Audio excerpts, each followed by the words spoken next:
Ghost at the diner. I never believed in ghosts until one night at the diner changed everything. It was the graveyard shift, the time of night when the world feels eerily still, and the shadows seem to stretch a little too far. That's when he walked in, a man with a distant look, like someone who had seen too much.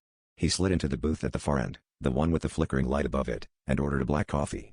Nothing unusual, except when he handed me a crumpled piece of paper, his fingers cold as ice. It was an obituary, dated last week, with his photo and name.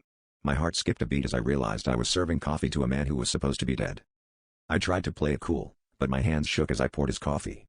"You must be mistaken," I said, forcing a laugh. He looked at me with eyes that seemed to pierce through my soul. "I wish I were," he replied, his voice a whisper that barely rose above the hum of the refrigerator. He began telling me a story about a deal gone wrong, hinting at something dark and ancient, something that demanded a price. As he spoke, the diner seemed to grow colder, and I noticed that the clock on the wall had stopped ticking, frozen in time. The other customers were oblivious, lost in their own worlds, unaware of the chilling presence among us. As the night wore on, the man shared more details, each one more horrifying than the last. He spoke of shadows that came to life, of whispers in the night that promised him freedom at a terrible cost. I wanted to run, but I was trapped by his story, by the fear that gripped my heart. Suddenly, he stopped mid-sentence, his gaze fixed on something behind me.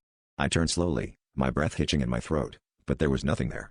When I turned back, the booth was empty, the obituary lying on the table, a silent reminder of our encounter.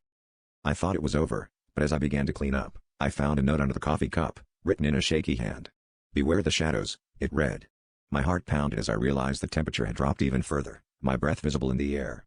As the sun began to rise, I glanced outside, hoping for the warmth of daylight. But there, just beyond the glass, I saw him standing in the parking lot, his form flickering like a fading memory. He raised a hand in farewell and then vanished, leaving me with the chilling certainty that I had served a man who had truly walked through the veil of death.